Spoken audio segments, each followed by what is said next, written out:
గాంధీ భవన్ వద్ద ఉద్రిక్తత నెలకొంది. 317 జీవో బాధిత ఉద్యోగులు ఆందోళన చేపట్టారు. 2024 డిఎస్సి నియామకాల కంటే ముందే తమకు స్థానికత ఆధారంగా సొంత జిల్లాలకు పంపించాలని బాధిత ఉద్యోగులు డిమాండ్ చేస్తున్నారు. అధికారంలోకి వస్తే న్యాయం చేస్తామని సీఎం రేవంత్ రెడ్డి తమకు హామీ ఇచ్చారని, అధికారంలోకి వచ్చినా తమ సమస్య పరిష్కరించడం లేదని ఆవేదన వ్యక్తం చేశారు. 2024 డిఎస్సి అభ్యర్థులు నియామకం అయితే తమను సర్దుబాటు చేసేందుకు ఖాళీలు ఉండవని నిరసన చేస్తున్నారు.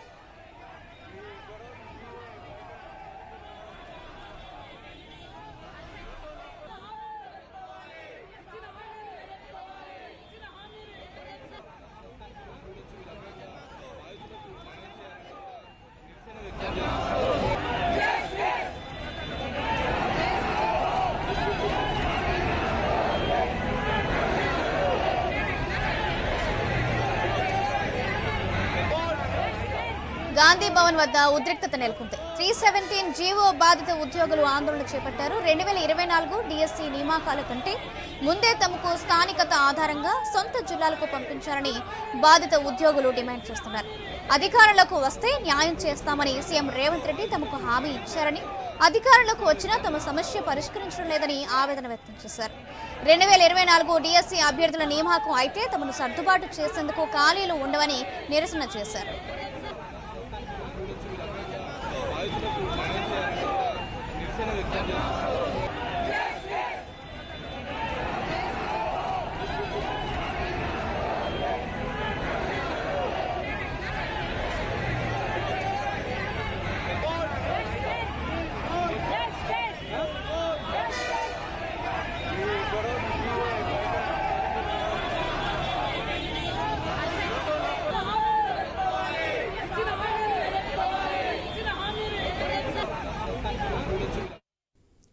గాంధీ భవన్ వద్ద ఉద్రిక్తత నెలకొంది. 317 జీవో బాధితుల ఉద్యోగులు ఆందోళన చేపట్టారు. 2024 డిఎస్సి నియామకాల కంటే ముందే తమకు స్థానికత ఆధారంగా సొంత జిల్లాలకు పంపించాలని బాధిత ఉద్యోగులు డిమాండ్ చేస్తున్నారు. దీనికి సంబంధించిన మరింత సమాచారం స్పెషల్ కరెస్పాండెంట్ సునీల్ అందిస్తారు. సునీల్,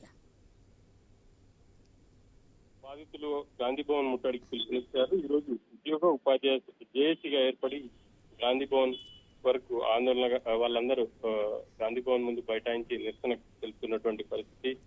గత ఎన్నికల కంటే ముందు 317 జీవో బాధితులకు తాము న్యాయం చేస్తామని చెప్పేసి కూడా సీఎం ప్రకటించారు. ఆ మేరకు తమకు న్యాయం చేయాలని చెప్పేసి ఉద్యోగులు పెద్ద ఎత్తున గాంధీ భవన్ కి తరలి వచ్చినటువంటి పరిస్థితి. వివిధ జిల్లాల నుంచి ఇటు మహిళల ఉద్యోగులతో పాటు ఇక పెద్ద ఎత్తున తరలి వచ్చారని చెప్పేసి చెప్పుకోవచ్చు.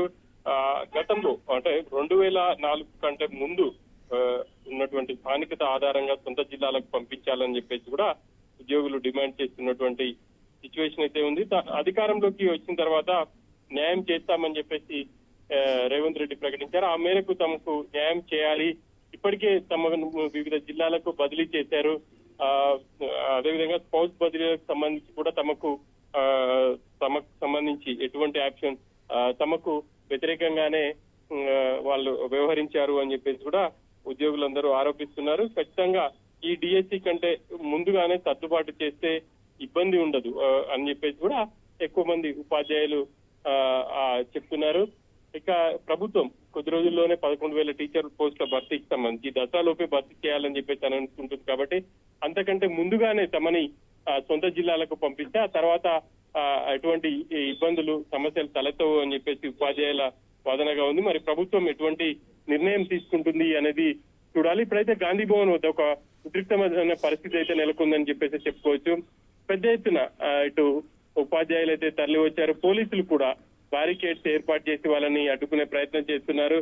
ప్రస్తుతం వాళ్ళు గాంధీ భవన్ ఎదుట రోడ్డుపై బైఠాయించి నిరసన వ్యక్తం చేస్తున్నటువంటి పరిస్థితి అయితే కనిపిస్తా ఉంది. ఇక 317 జీవోకు సంబంధించి కూడా ప్రభుత్వం కేబినెట్ సబ్ కమిటీ వేసింది. దామోదర రాజనరసింహ దానికి చైర్మన్ గా ఉన్నారు. మంత్రులు పొన్నం ప్రభాకర్ కావచ్చు, అదేవిధంగా శ్రీధర్ బాబు అందులో సభ్యులుగా ఉన్నారు. ఇప్పటికే అందరితో కూడా వాళ్ళు కన్సల్టేషన్ చేస్తున్నారు. దానికి సంబంధించి ఎవరికి ఎటువంటి అభ్యంతరాలు ఉన్నప్పటికీ తెలపాలని చెప్పేసి ఇప్పటికే ప్రకటించారు. పలు దఫాలుగా కూడా ఈ 317 జీవోకు సంబంధించి కేబినెట్ సబ్ కమిటీ కూడా సమావేశమైంది. త్వరలోనే ప్రభుత్వానికి ఒక నివేదిక ఇచ్చే అవకాశం కూడా ఉంది. ఆ మేరకు ప్రభుత్వం ఒక నిర్ణయం తీసుకోబోతుంది. Soujanya. Right, thank you Sundar.